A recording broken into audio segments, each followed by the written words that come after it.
bisa terjadi, ini yang kejadian kayak gini banyak sekali dan sudah cukup lama dengan modus yang berbeda-beda. Ini adalah modus baru. Minta OTP itu adalah modus baru. Yang perlu dilakukan adalah pasti kita juga kalau memang dilaporkan masih polisi juga bisa melakukan pengejaran ataupun tapi juga memang perlu waktu ya, terutama begitu mengakses dananya. Nah, tapi biasanya gini, masyarakat harus perlu diedukasi bahwa OTP itu tidak pernah diminta sama orang. Baik, OTP itu hanya diminta oleh mesin. Untuk mesin, tidak ada orang siapapun tidak membutuhkan OTP. Yang butuh itu adalah mesin. Makanya kalau ada orang yang mengatasnamakan apapun minta OTP, itu jangan diberikan. Karena OTP itu diciptakan untuk masukkan kepada untuk memverifikasi sesuatu. Ini yang sering terjadi dan cuma modusnya aja yang berbeda. Itu Sabrina. baik, baik Pak Samuel. Jadi memang pertama yang perlu kita ingat adalah OTP itu karena memang automatically terjadi, jadi tidak bisa diminta oleh manusia ya, hanya benar-benar mesin saja atau melalui pesan otomatis saja yang bisa meminta OTP. Mungkin itu ya yang bisa disampaikan kepada Ya. masyarakat banyak. Saya akan beralih ke Pak Alphonse mengenai modus penipuan lewat WhatsApp yang kembali terjadi ini. Bagaimana Anda melihat modus penipuan ini? Karena fenomenanya juga semakin marak kita rasakan akhir-akhir ini. Ini merupakan perkembangan yang menarik karena masyarakat memang menurut pengamatan kami sudah cukup teredukasi. Jadi dari pihak pemerintah, dari bank, dari Kominfo juga menginformasikan bahwa seperti tadi OTP itu yang minta mesin bukan manusia. Nah, jadi kalau misalnya dulu orang memalsukan sebagai customer service bank, lalu mereka tertipu memberikan OTP. Tetapi penipunya jadi canggih sekarang.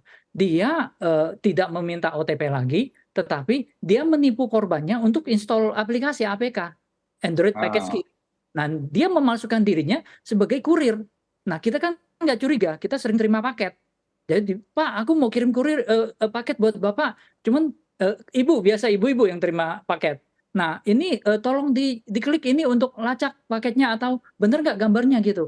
Nah, padahal yang dikirim APK, dikira lihat gambar. Waktu diklik dia install SMS to Telegram atau SMS to web atau apa. Nah, jadi korbannya ini tidak merasa ngasih OTP karena dia udah tahu bahwa OTP nggak boleh dikasih. Nah, ini menurut saya satu kemajuan penipuan rekayasa sosial yang menarik yang perlu diperhatikan oleh masyarakat. Jangan pernah mengklik file apapun, apalagi APK, Android Package Kit itu adalah aplikasi. Sebenarnya waktu diinstal itu dari Android kan ngasih tahu, apakah Anda yakin mau menginstal dari luar Play Store?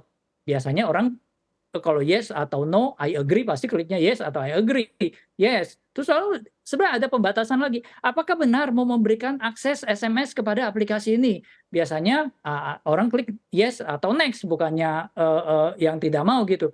Nah, karena itulah masyarakat mungkin merasa nggak percaya kepada kurir. Ya orang kan kalau kita terima telepon dari kurir atau driver Gojek kan kita tidak curiga lagi. Itulah rekayasa sosial yang menarik. Baik, masih ke Pak Alphonse. Jadi memang biasanya modus penipuannya adalah dengan mengirimkan file berupa APK ya Pak ya. Apakah ada cara-cara lain dengan pengiriman file digital lain yang sebelum diklik itu juga sudah harus bisa diantisipasi oleh pengguna WhatsApp? Pada dasarnya mereka akan selalu mengirimkan APK, tetapi motifnya berubah-ubah. Hari ini dia memalsukan diri sebagai pengirim paket, besok dia memalsukan diri sebagai pegawai PLN, itu sudah terjadi. Nanti besok lagi dia akan memalsukan diri sebagai siapa lagi, tapi intinya dia akan memastikan bagaimana supaya APK itu terinstall di HP korbannya. Dan kabar buruknya ini bagi pengguna Android ya. Jadi kebanyakan memang mayoritas korbannya Android, jadi pengguna Android harap berhati-hati. Baik, saya akan beralih ke Pak Samuel. Pak Samuel, dengan maraknya modus penipuan yang sebenarnya sangat bisa dilakukan dan dirasakan oleh semua banyak pihak ya, karena kan memang ini hanya sebatas mengirimkan APK saja dan pasti banyak orang yang terkecoh untuk melihat langsung apa sih sebenarnya isi file APK itu jika tidak mengetahui sebelumnya mengenai informasi ini.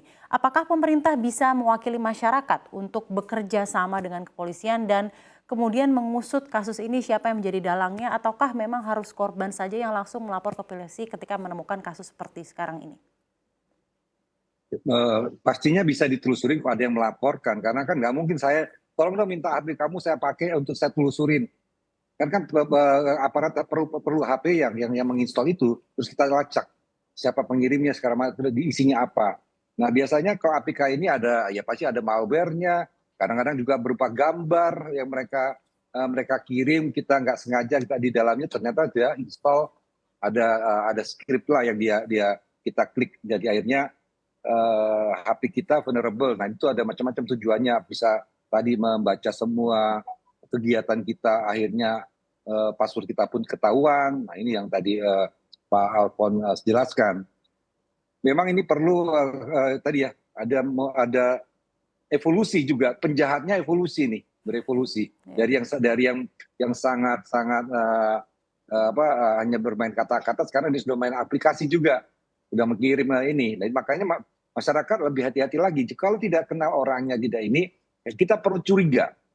Di dunia di ruang digital itu perlu curiga, harus ada punya suspicion, karena kita nggak tahu siapa mereka, kita nggak tahu, siapapun bisa mengaku siapapun.